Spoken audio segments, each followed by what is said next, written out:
வணக்கம் சொந்தங்களே. இந்த அல்சர் பிரச்சனை என்பது எப்படி வருகிறது என்றால், நமது உணவு உண்ணக்கூடிய குடலிலே புண்கள் உண்டாவதைத்தான் அல்சர் என்று சொல்லுகின்றோம். இந்த அல்சர் நேரத்திற்கு நேரம் நாம் சிற்றுண்டியோ மதிய உணவோ மாலை உணவோ நேரத்திற்கு நேரம் சரியான நேரத்தில் சரியானபடி உணவு உண்ணாத காரணத்தினால்தான் இந்த அல்சர் நோய் நம்மை வந்து சேருகிறது.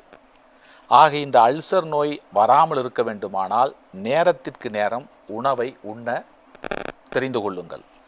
குறிப்பாக அல்சர் நோய் பாதிக்கப்பட்டவர்கள் காலையிலே எடுக்கக்கூடிய சிற்றுண்டியை ஒரு 7 மணி 6:30 7 மணிக்கெல்லாம் எடுத்து விடுங்கள்.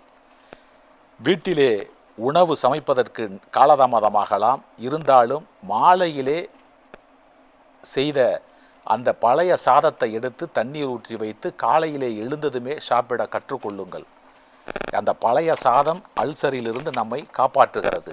அதிலே இப்படி அல்சர் இருப்பவர்கள் என்ன செய்ய வேண்டும் என்றால், 1 கிளாஸ் தேங்காய் பாலிலே ஒரு 2-3 துளி தேன் கலந்து ஒரு 10 நாட்களுக்கு காலையிலே வெறும் வயிற்றிலே உண்டு வர அல்சர் படிப்படியாக குறைந்து காணாமல் சென்று விடுமாம்.